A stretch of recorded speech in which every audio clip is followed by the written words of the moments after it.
Nazem Kadri was at the Nazem Kadri Charity Golf Classic. He was on the Knights podcast. It was in London, so Knights Shift, by the way, is their name. And I'd love to play the clip. We're a little concerned that there's some music in the background, so I'm just going to read through what the host says, but big shout out to them because this is a great question. They said, I don't know if you've been hearing it, but your name tends to come up a lot right now in this area. Have you heard it? And, what's it like to hear that kind of stuff? And he said, I mean, unless I live in a box, I would hear it. I've certainly heard, lots of speculation for sure. And the host goes on to say, now you might be scrolling through something, turn on the radio, turn on the TV, and all of a sudden it's you they're talking about what that's like, or what's that like? And he's like, yeah, it's happened quite a lot over the last, couple of months. So it's a little bit bizarre.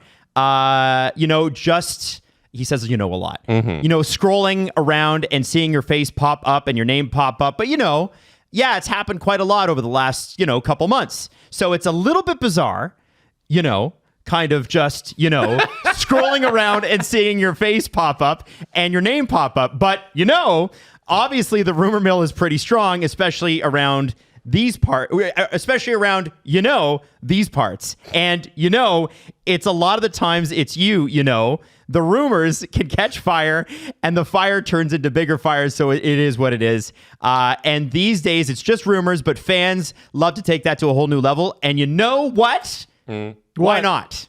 Why not? That's the whole thing. Sorry, there's not a whole lot going on in terms of sports going right now. Right. I think it's definitely, a topic to talk about. And yeah, why not talk about it? You know what? Maybe we should have played the clip. Yeah, a lot of knows. But the point is, I think Nazem Kadri, and it's important to read the tone of this because we're not playing the clip. Yeah. He is very clearly enjoying it and not in an arrogant way, in a this is hilarious sort of way. Why not talk about it? Can I throw something out there? Yeah. I'm not a journalist, but I have what's it called? Transcribed interviews before. Yeah. I don't think you have to include all the That wasn't a transcription. It was a transcription done from the episode. An actual AI taking the audio. Yeah. So it's the literal transcription. Stupid robot. Yeah. No, because I don't remember who it was, but years ago I put all of those little idiosyncrasies and a writer was like, you don't have to put all those in. Because every John Tavares quote would start with, well, like I said. Like I said.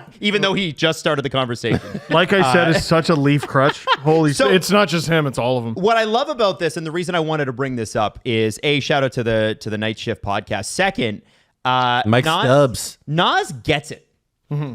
He gets it. He gets the fanning the flames, literally. Hey, whoa. He also probably understands that he's not likely to be traded, at least not likely to be traded to the Leafs. Not to the damn Leafs. Nope. Because the Flames, even if the Leafs did have something to give, the Leafs have nothing to give them.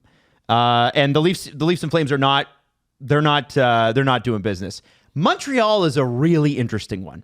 Uh-huh. Because they have assets. They have plenty of assets. They have plenty of ambition. Mm-hmm.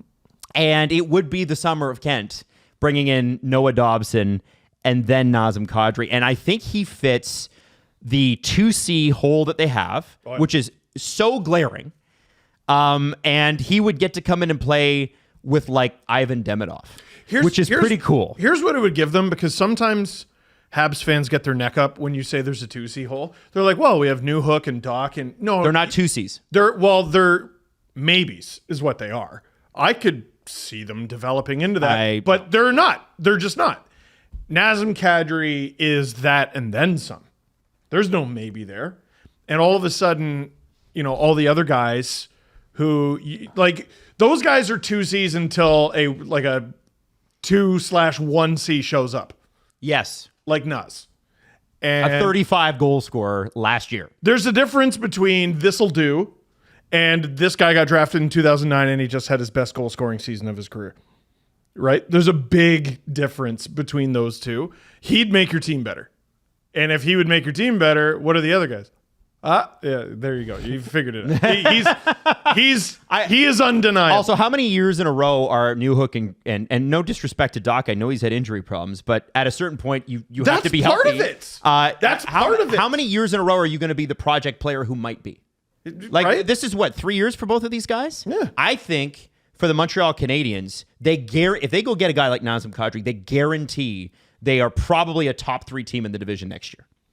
Nas fits so well in their lineup. Oh, he's perfect. He's exactly what they need. I don't know the assets they'd have to send out to get him. Doc from and Calgary. Newhook, I think, Jesse. No, I don't. I think you want to hold on to those guys. But I think it's a perfect placement for their lineup. Adam, you also owe people an apology for last episode when you called Sidney Crosby the 2C in Montreal. Well, I mean, he wouldn't. I don't think Nick Suzuki is not going to be on the top line. Because the Suzuki off-field things. I think the Crosby line becomes the first line. Well, it could be.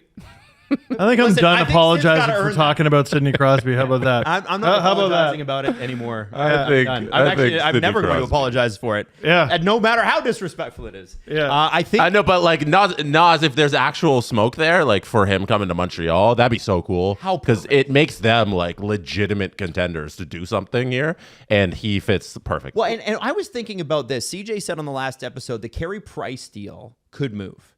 And, part of making the salaries work is, that deal not being on LTIR. You probably will need to move one of Gallagher or Anderson or Laine. You got to talk about Mike. Sorry. Yeah. Gallagher or Anderson or Laine. I don't know that anybody's going to take Gallagher or Anderson. They might take a retained Laine.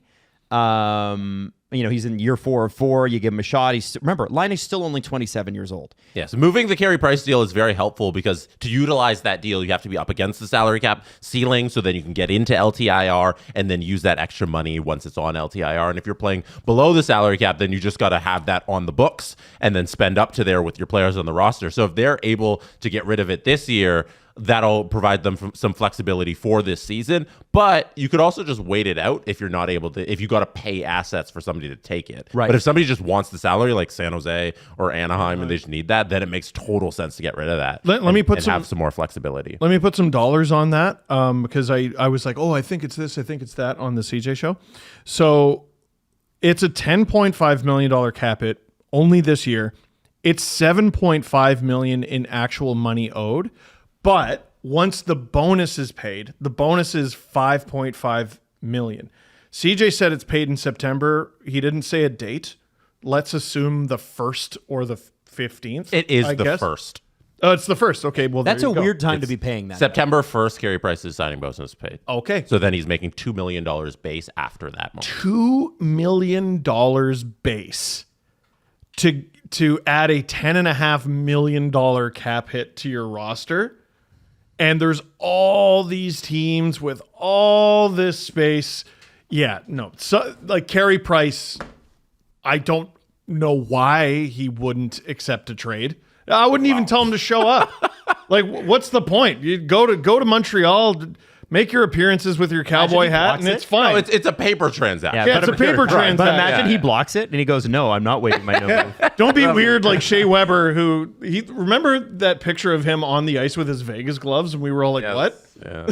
What is this?" But he was working out with the Henderson team, right? Yeah. I don't know. Why not? I mean, they're paying you, I guess. Yeah. And we're speculating on teams who need the cap space. It could also be a team who's up against it who wants to get into LTIR, so they can utilize the LTIR space and go get other players. So Price I to thought the about a Leafs. team. Price to the Leafs. Here's what I thought about. First team that I thought about with Florida. that, Vancouver. Oh. They're up against it. They need to be out. They're an incomplete team. And they need to make moves. And they're talking about, we're monitoring the free agent, blah, blah, blah, blah. They need space. Carey Price gives you that space. That could be really interesting. If you got some good capologists in there. Yeah, which I'm not totally know. sure that they do.